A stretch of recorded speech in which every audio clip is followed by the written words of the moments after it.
পাণ্ডৱৰ জয় অৱশ্যম্ভাৱী। অভিমানী দুৰ্যোধনৰ ইমান অহংকাৰ মই আৰু নীৰৱে সহ্য কৰিব নোৱাৰো। কাৰণ মই নিজে পঞ্চ পাণ্ডৱৰ দূতস্বৰূপে কুৰু সভাত পাণ্ডৱৰ বাবে মাত্ৰ 5খন ৰাম ভিক্ষা খুজিছিলোঁ। সেই কথা মান্তি নহৈ অভিমানী অহংকাৰী দুৰ্যোধনে মোক বন্দী কৰিব খুজিছিল। সেইবাবেই কুৰুক্ষেত্ৰ মহাযুদ্ধত অৰ্জুনৰ ৰথৰ সাৰথি হৈ মহাৰথী কন্দক মই কৰামৃত। অন্যহাতে তাৰ ৰিপুদৰৰ দ্বাৰাই দুঃশাসনৰ ৰক্তপাত আৰু অভিমানী দুৰ্যোধনৰ উৰুভংগ কৰাব লাগিব। এই হ'ব কুৰুক্ষেত্ৰ যুদ্ধত আমাৰ প্ৰধান কৰ্তব্য। তিল মাত্ৰ নাৰাখিৰ নাম কৌৰৱৰে ধৰাৰ মধ্য দুষ্ট দমন আৰু সন্তক পালন কৰিবৰ নিমিত্তে আমাৰ অৱতাৰ ধৰণী মণ্ডলে। যাওঁ সৃষ্টি কল্যাণৰ হেতু আমি আমাৰ কৰ্তব্য সমগ্ৰ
স্মৃতিতে জন্ম আবার বললাম দায়কের কৃষ্ণ আমার কৃষ্ণ এই ভগবানে আজি আমি তীর্থ ভবন তীর্থ ভবন নারায়ণ জ্ঞান ঐশ্বর্য দেশ বিদেশ খবরে অভিজ্ঞতার দ্বারা আমি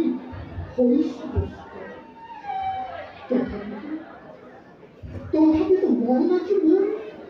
অখান্ত পরায়ণ কোন পান্তবর রং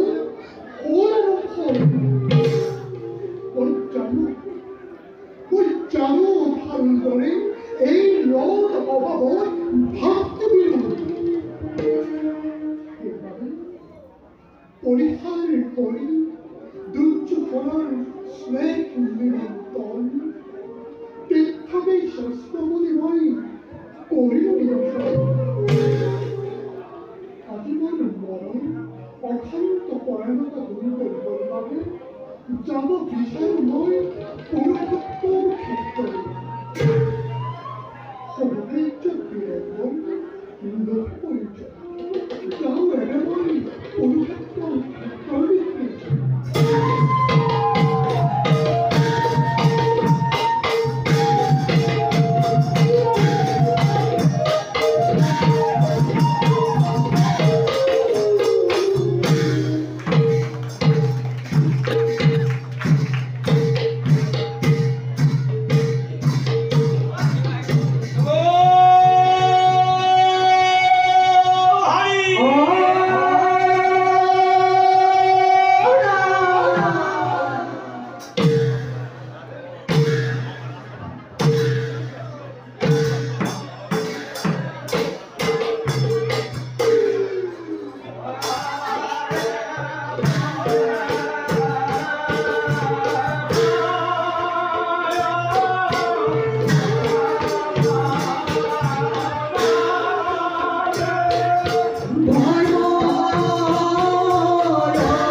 ধৰি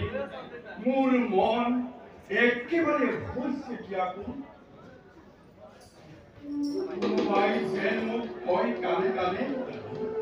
ধৰ্মৰাজ ধৰ্মৰাজ, তুমি শত কৌৰৱক বিনাশ কৰি কিয় ভাতৃ হত্যাৰ মহাপাপত লিপ্ত হ'ব খুজিছা? সেইকাৰণে ভাতৃগণ, মোৰ মন একেবাৰে চঞ্চল হৈ পৰিছে। সঞ্চয় নহ'ব দাদা ধৰ্মৰাজ। পাপী দুখাখনে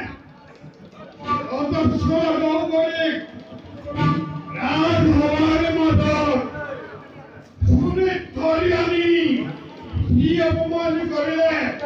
সেই অপমানৰ প্ৰতিশোধ স্বৰূপে অবিলম্বে মই তাৰ বৈধ ৰক্তপান কৰিম। আৰু কোনো কুলাঙ্গাৰ অভিমানী কৰ্তৃজনে পূৰ্বত আঞ্চলিক যি বাউৰু দেখাইছে, সেই মানে মই উচ্চই কথাৰে ভাবি কৰিম। এই মোৰ বিধান প্ৰতিজ্ঞা কেতিয়াও ব্যৰ্থ হ'ব নোৱাৰিব দাদা ধৰ্মৰাজ।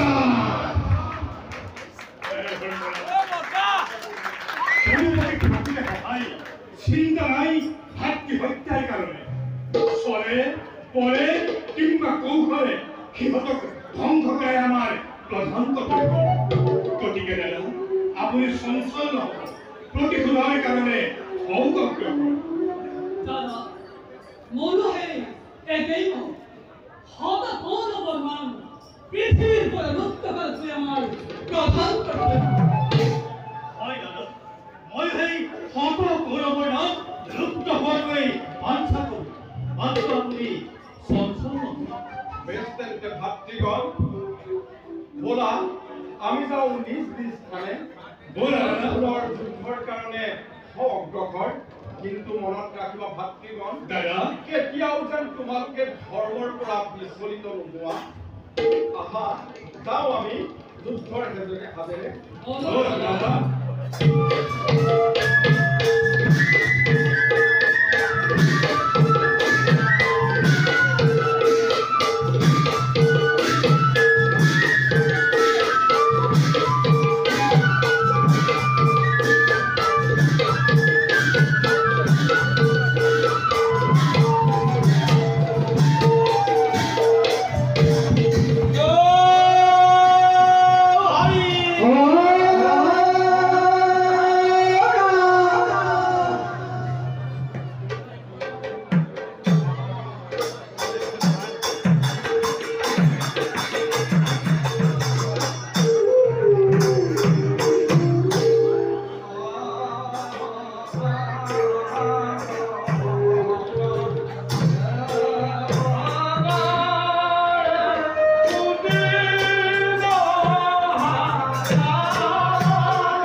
অগ্ৰসৰ হৈছা তুমি যে মোৰ এই প্ৰথম বৰ্ষনাটো সন্তান সেই দয়াময় তুমি এইবিলাক কি লীলা দেখুৱাইছা কৰ্ণ তেজু দীপ্ত সূৰ্য ৰৌনকত তুমি মোৰ প্ৰথম সন্তান ৰাধাই পাই মাত্ৰ তোমাক কৰিলে পালো এই কথা কোনেও নাজানে আৰু যদি এই সময়ত এই কথা প্ৰচাৰ হৈ গৌণ শিবিৰত তেন্তে নিশ্চয় মোক হাসিব গৌৰৱে আৰু যদি এই কথা মই শুনাও কৰ্ণ তেন্তে নিশ্চয় সহায় হ'ব পঞ্চ পাণ্ডৱৰ এই সময়ত কৰ্ণ স্নানৰ হেতু যমুনা তীৰলৈ কৰিছে প্ৰৱেশ যাওঁ এই সময়তে মই কৰ্ণৰ কাষলৈ গৈ তাৰ জন্ম বৃত্তান্ত শুনাই পাৰোঁ যদি উভতাই আনো পাণ্ডৱ পক্ষলৈ এই প্ৰভু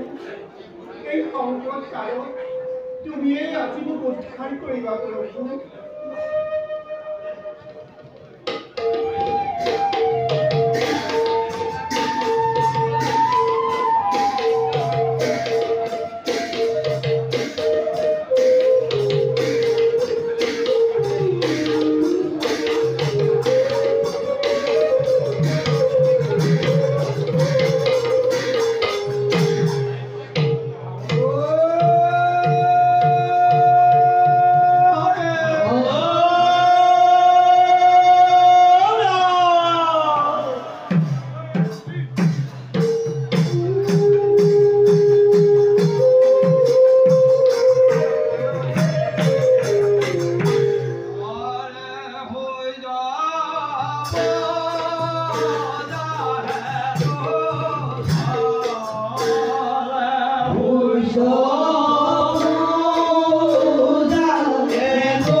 তুমি সর্ব পাপ করল প্রণতু अस्मि দেবালয়ম প্রণতু अस्मि দেবালয়ম প্রণতু अस्मि দেবালয়ম হে নীলমণি দিলশীল করন্দর দেবতা লোয়ামল সহস্র প্রণাম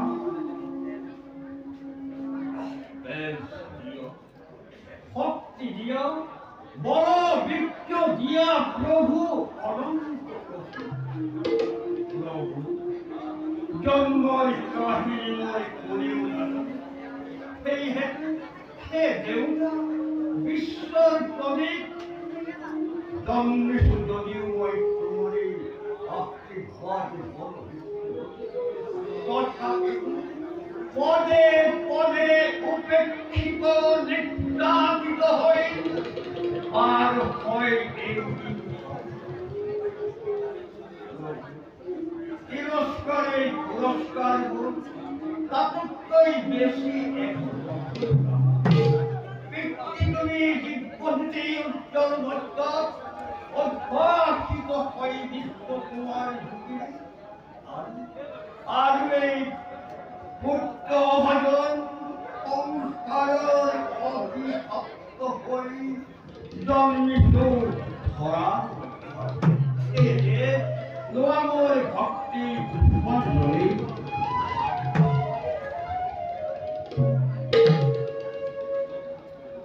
পুত্র কর্ণ মনে প্রাসঙ্গিকে পুত্রগুলি তুমি জানিবর নাই করিলাম পিতৃ পূজা কিয়ে করব ফলমুখ তুমি গীতা দরিফল বাকুশকা ফুল রঞ্জনী স্মরণপতি উপহার মাতৃরূপে করিতা দেশ করে আয়সা দেখিল পুত্র গুণে সম্বোধন করিতব মোরে ভক্তি অঞ্জলে নেঘিলাই করিবা গ্রহণ তোমার আজকে প্রেমালিময় সাগরে পরিচিত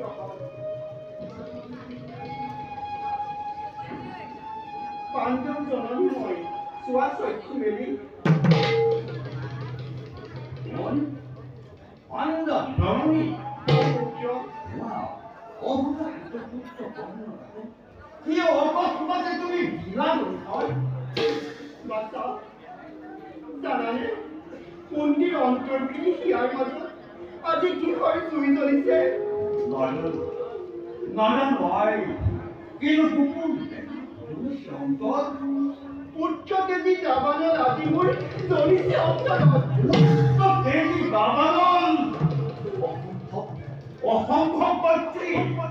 অসম্ভৱে আজি সম্ভৱ হ'ল কুন্দিৰ ভাগ্যত নিয়তিৰ নিষ্ঠুৰ পৰিহাসত কুন্দিৰ বুকুৰ বেদনা তুমি নুবুজা পুত্ৰ পুত্ৰ কৰ্ণকে পুত্ৰ সম্মুখী নমস্কাৰ কীৰ্তি বা জননী ক্ষুদ্ৰ পুত্ৰ বুলি মিছাতে অনুতাপ নকৰিবা ক্ষুদ্ৰ পুত্ৰ নোখোৱা তুমি পুত্ৰ জ্যেষ্ঠ পাণ্ডৱৰ তুমি তেজু দীপ্ত সূৰ্যৰ মণ্ডল আৰু কুন্তি মই সঁচাকৈয়ে জননী তোমাৰ অভাগিনী মাতৃয়ে পাব তোমাক আজি ল'ব বিচাৰিছো মই বুকুত আৱনি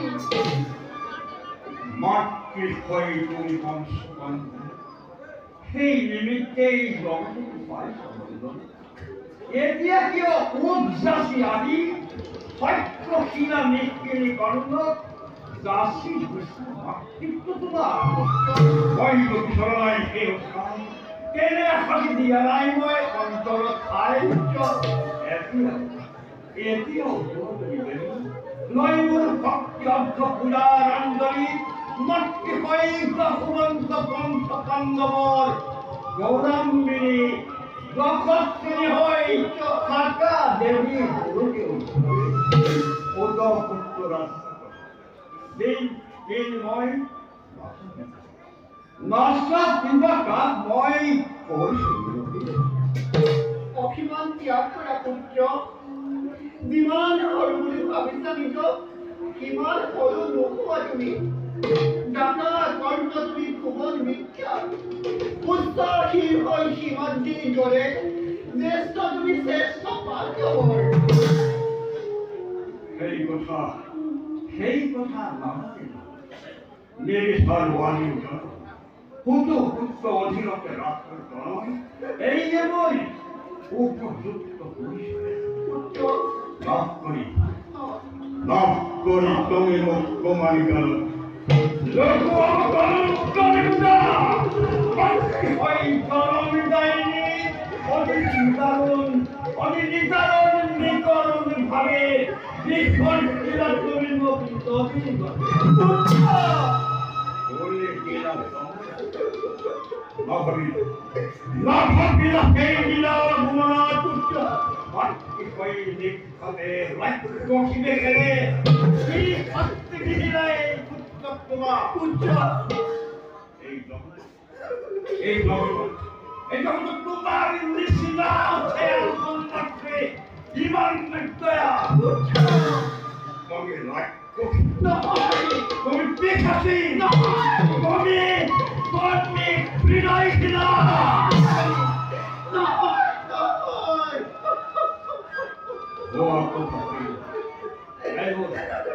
এই বল পাহলা কাহিনী আজি কিয় আহিছা নন্দী জাতীয় কৰ্ণাগত স্নেহৰ মন লাগিলে ভাই মেৰি দিশা মমতাৰ কিয় মোৰ আজি মই কৰিছো স্বীকাৰ লুকুৱা কলংক আজি মই মোৰ মুখে কৰিম প্ৰচাৰ কৰ্ণৰে মাতৃ এই কলংক কাহিনী আৰু তোমাৰ এই জপস্যাৰ স্নিগ্ধ আলিকত উদ্ভাসিত হ'ব আজি মহিমা মন্দিত সেইবাবে অখিবানী পুত্ৰ মোৰ নিজ হাতেৰে দিয়া শত যন্ত্ৰভূম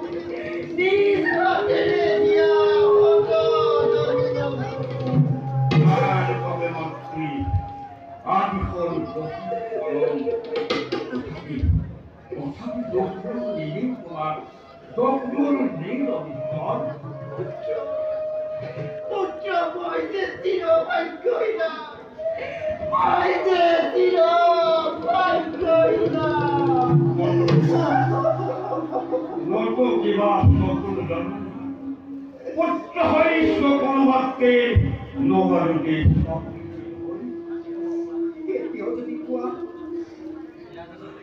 এতিয়াও যদি কোৱা দিয়া যদি দিবলৈ তোমাৰ সত্য পৰিচয় তব ভ্ৰাতা আহিব লৰি যুধিষ্ঠিৰে আঁঠু ল'ব তোমাৰ চৰণত আৰু অস্তিনা ৰাজ সিংহাসনৰ সহজতে তুমি হ'বা অধিকাৰী নালাগে মাতৃমুখ শিৱৰ সৌভাগ্য পুত্ৰ মত্তাল মানৱময় নহওঁ দেৱতা পুত্ৰ নানিবা তোমাৰ সৰগৰে নন্দনৰ ছবি পুত্ৰ পাণ্ডৱৰ জ্যেষ্ঠ হ'বলৈ নাই ভাবিয়া পুত্ৰ ভক্তিভান সীতাকাংক্ষী মহামিত্তম যাৰ মই কৰ্ণবলত লাভ কৰি ৰাজপথ অদূৰ সম্পদ সমাজত লভিত ব্যক্তিকে সেইবাবে আই গৌৰৱৰ সীতাকাংক্ষী হৈ তুলিলা বাস্তৱাই ভাৰত পদে পদে দলিত হলেও নেবিচাৰো পৰ্বৰ ভাগ্য হয় আছে মোৰ দেশ বাহুবল আছে মোৰ পুৰুষত্ব প্ৰায়ত্ব হৈ তাৰ সহায় পাই অধিকাৰ কৰিলাম জগতত মই হ'ল এই জননী তথাপি কম মই তোমাক ৰবা তুমি চিৰকাল মাতৃ হৈ বন্ধ পুত্ৰ কি ভৰসা আছে এই জাপিত মাতৃ কোৱাচোন বাৰু তোমাৰ হাতত পাণ্ডৱৰ খবৰে নিশ্চয় অৰ্জুন অৰ্জুন অৰ্জুন একমাত্ৰ প্ৰতিদ্বন্দ্বী মোৰ পুত্ৰ পৰশুমাই নিৰ্বাণ প্ৰতিজ্ঞা অৰ্জুন বাবা বাকি সাৰি পাণ্ডৱৰ অনিষ্ট নহয় এই কাণ্ড শুনি এই প্ৰতিশ্ৰুতি মই লক্ষিত সন্তোষ কিন্তু কিন্তু কিন্তু কোৱাচোন পুত্ৰ তোমাৰ হাতত অৰ্জুন নৰবনে জীয়াই এই বচনন জগতি অর্জুন থাকিলে এই কাণ্ড কিন্তু থাকে যদি মহারথী কাণ্ড অর্জুনের নিষ্পাদিত হব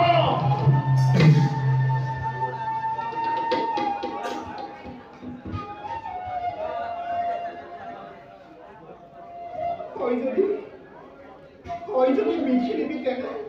কোনে তাক কৰিব খণ্ডন বল অভাগী কুন্তি কান্দোতে কান্দোতে লৈ যাবগৈ জীৱন পুত্ৰ মোৰ নয়নৰ মণি পুত্ৰ মোৰ নয়নৰ মণি বিদায় মাগিছো এবে ৰাখা যেন প্ৰতিশ্ৰুতি মনত তোমাৰ ৰাখা যেন প্ৰতিশ্ৰুতি মনত তোমাৰ ৰাখা যেন প্ৰতিশ্ৰুতি মনত তোমাৰ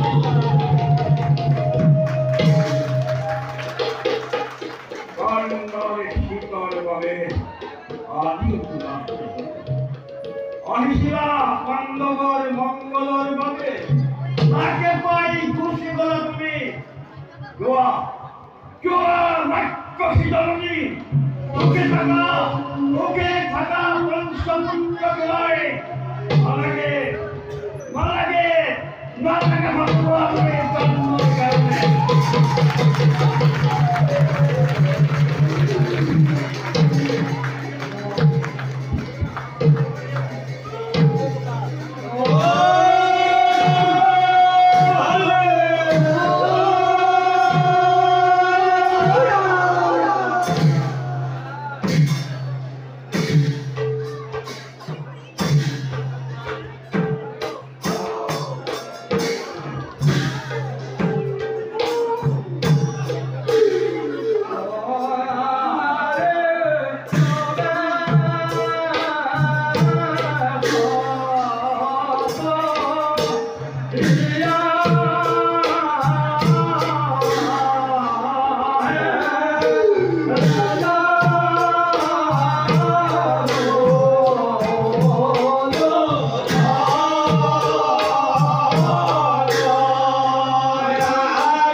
নহ'ব নেকি? হ'ব, কত কৌৰৱাদী তাই শেষ হওঁ হওঁ। আমাৰ এতিয়া কি উপায়েৰে দণ্ডবধ বিনাশ কৰিব পাৰোঁ?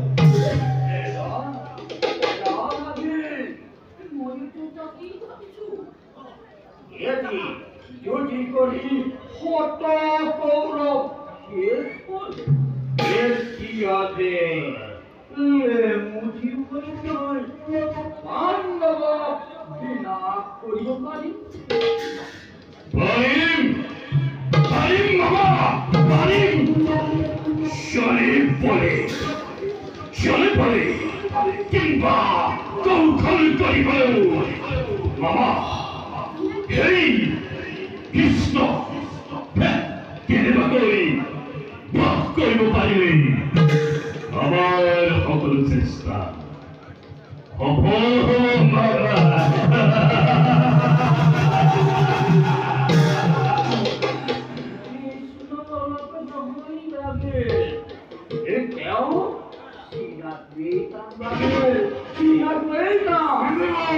প্ৰয়োজন মামা যুদ্ধ ক্ষেত্ৰত তাৰ দেখা যাব কিমান আমাৰ হৈ নাই মহাৰাজ। অতি শীঘ্ৰে যুদ্ধযাত্ৰা কৰিব।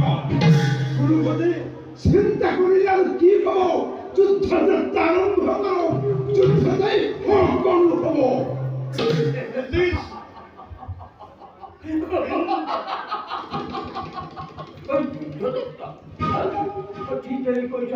ঠিকেই কৈছা কিবা কাৰ্য মামা এনে যদি চিন্তা কৰি থাকিলে কি হ'ব? অদৃষ্ট যি লিখা আছে অৱশ্যে গতিকে চিন্তাৰ নাই প্ৰয়োজন। বুজিলো, চিন্তাৰ আৰু নাই প্ৰয়োজন। কৌৰৱৰ মহামহা ৰক্ষিত আজিৰ সভা ইমানতে স্থগিত ৰখা হ'ল। পৰৱৰ্তী দিনত পুনৰাই আলোচনা কৰি যুদ্ধ যাত্ৰা কৰা হ'ব।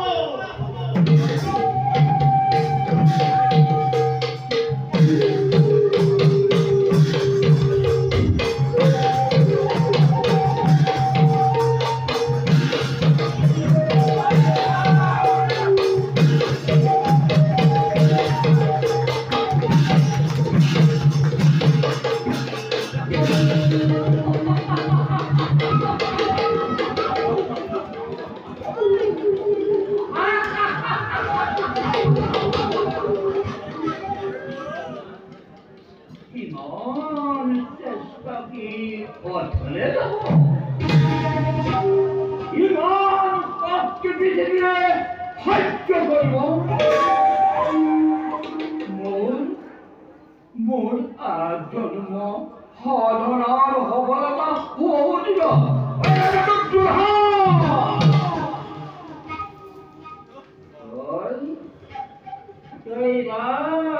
ৰাজত্ব আৰু মই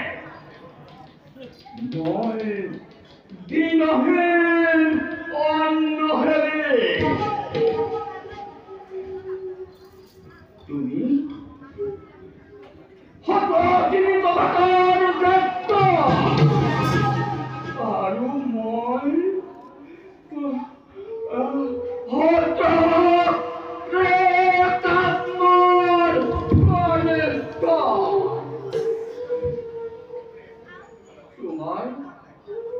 তোমাৰ আৰু মোৰ ভিতৰত ইমানেই প্ৰভেদ।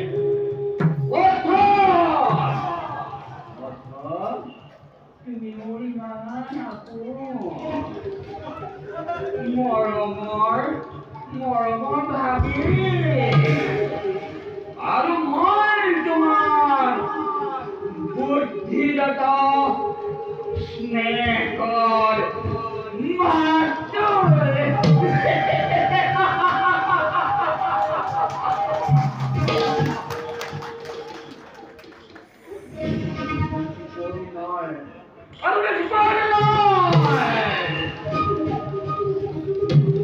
দিগন্ত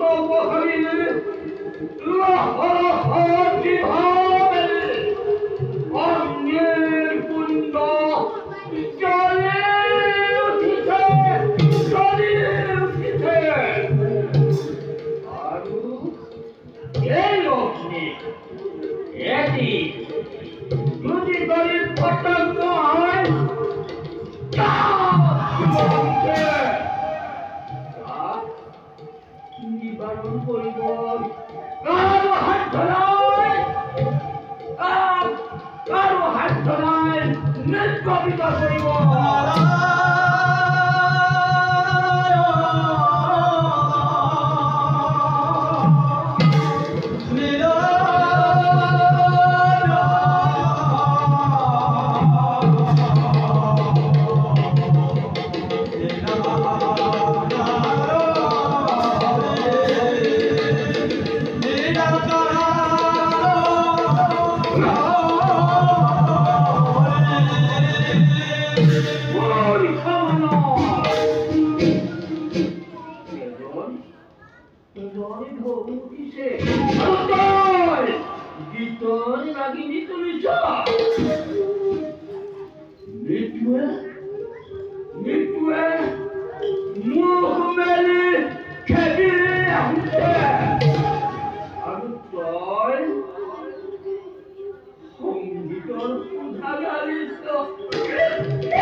আমি পরাজিত মামা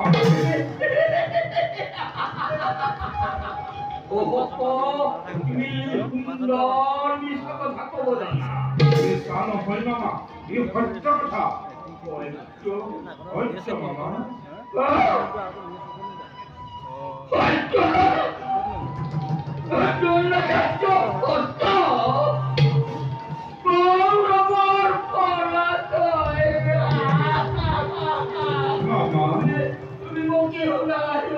মামা বেজার নকরিবা মামা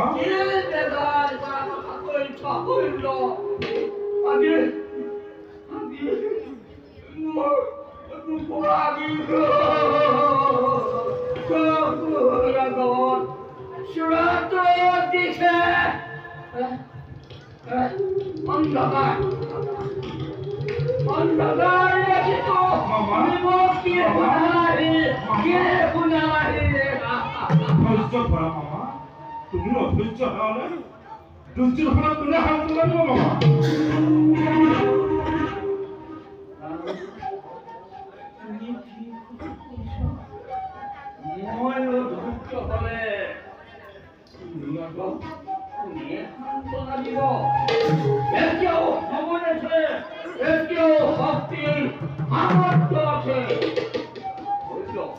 মামা মই বুজিব পাৰিছো ইয়াৰ ভিতৰত কথা আছে হল্য কথা আছে মামা বান্ত মামা হল্য মামা তোমাক মই কথা কম বুলি ভাবিছো কোৱা মামা তুমি এবাৰ গৌৰৱৰ সেনাপতি তুমিতো পাণ্ডৱক মৰমৰ চৰিত্ৰ চোৱা ভীষ্ম অৰিজিনাল গুৰু কিয় নোহোৱা তুমি হইল তুমি পাৰিবা পাৰিম বাবা এদিনৰ ভিতৰতে পাণ্ডৱ বিনাশ কৰি কৌৰৱৰ জয় সজ্জা উৰুৱাব পাৰিম বাবা কিন্তু আৰু কোনো কিন্তু নাই হইল আৰু কোনো কিন্তু নাই তুমি সেনাপতি হবই লাগিব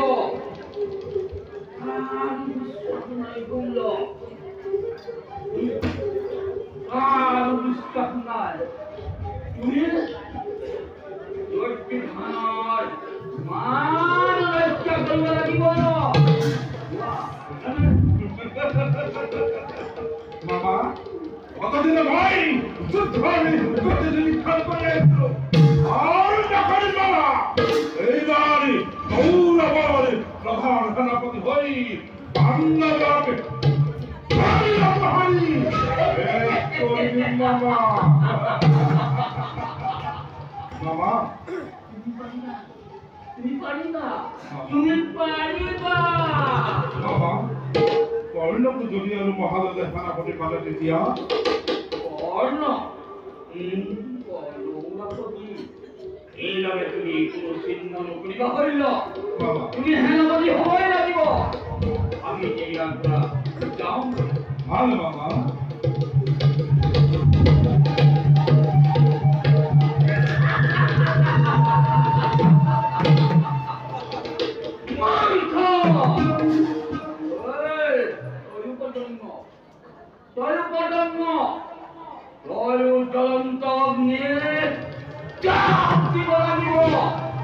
আৰু অলপ দিনৰ পাছতে এই ধূলিৰ লগতে তৰুণী হৈ হ'ব লাগিব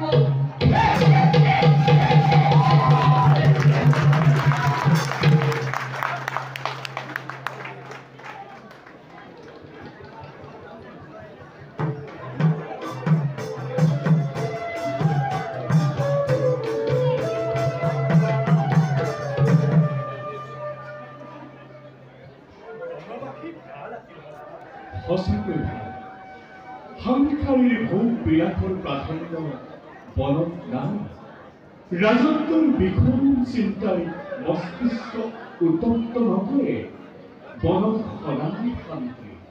আৰু সেইবাবে শান্তিকামী ঋষিমুনিসকলে নগৰত আশ্ৰম নাপাতি এই বনতে পাতে সকাম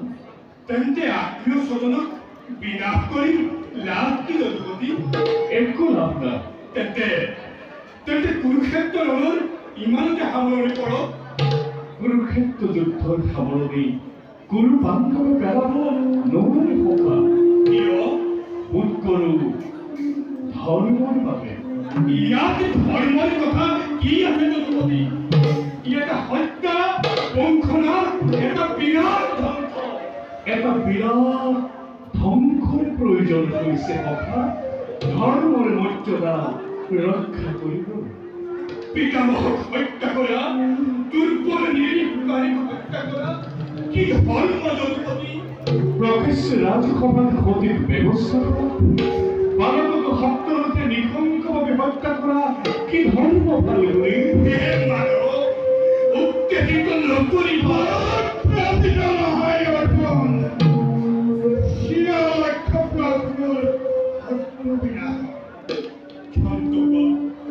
শান্ত হোৱা দাদা ৰাঙলী কৈছো হাত পিতামহ ভীষ্মৰ তেনে ৰাঙলী কৈছো হাত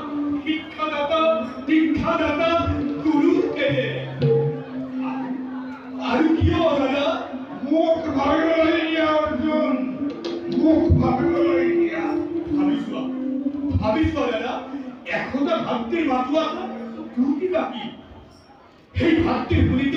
ৰাজসিংহাসন আত্মীয় শ্মশানত সাম্ৰাজ্য স্থাপন কৰি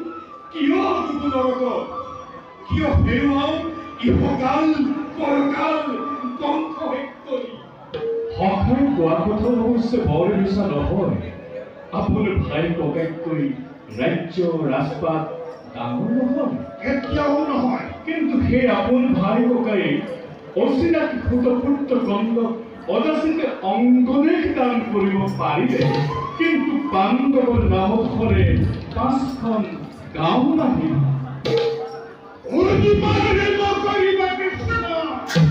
সন্মান কৰা দাবী পুনৰ কিন্তু এতিয়াও প্ৰতিজ্ঞা বাকী সত্যৰ প্ৰতিজ্ঞা গদাধাৰী বিপুলৰ প্ৰতিজ্ঞা গান্ধীধাৰী অৰ্জুনৰ প্ৰতিজ্ঞা এতিয়াও বাকী কোনো সভাত কোনো দেখুৱা যুক্তিবোৰ আজিও অক্ষত দিন পাঞ্চালী আজিও মুক্ত দেখি দুঃশাসন আৰু দাম্ভিক কৰ্ম কিন্তু আজিও জীৱী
나다가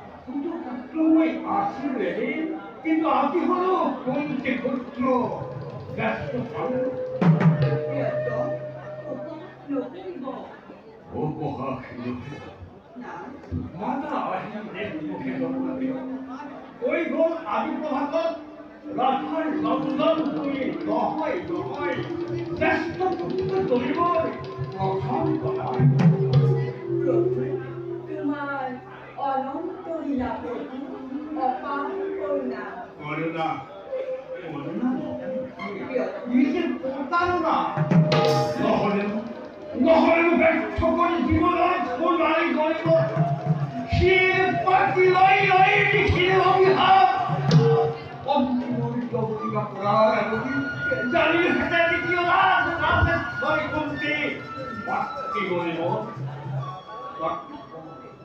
স্বার্থপর সমগ্র পৃথিবী মাথু ওনা কলঙ্করি কর্মহানি কর্তমান সহিল যাতনা কত এতিয়া জননীৰ নাটন এই কলঙ্ক অস্ত্ৰ শিক্ষা লোকে নিদিলেহিনা দ্রৌপদীর স্বয়ংবরে হিন্দরে নিষ্পরি দুর্পদ লড়াই করছিল কত অপমান উত্তাপকে নকল করে বরমের দান উত্তরা এতিয়া তো জননীর নাটন কিন্তু আজি অতীতৰ নিজৰ নবনাব প্ৰভু লোৱাত বুজিব গোপনে আছে কিয় আজি প্ৰকাশ আপোনাৰ জীবন রহস্যের বলে জীবনে রহস্যময় কি শস্য কুমারী অশীল বলিজনে অনিত্য দেব দেখ পারে তেতিয়াই কণ্ঠ অলঙ্কর শ্লেকা থৈ লেখা কৰিব উপায় আছিল মাথো নৃসহায় নৃত্যুখী জ্ঞান করে মাদের পুতলা অজ্ঞান করে রমলামে ভবনে নদীর গল্পের বিপর্যয় নদীর গল্প নহলে না থাকে নারীর সপ্তম দল তোর হাতে সেদিকে মাটি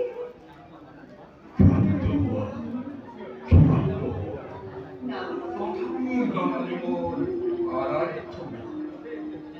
এতো কি করব প্রিয়তম নালাগে রাজত্ব নালাগে ব্যর্থতা কোনো অক্ষা জীবনের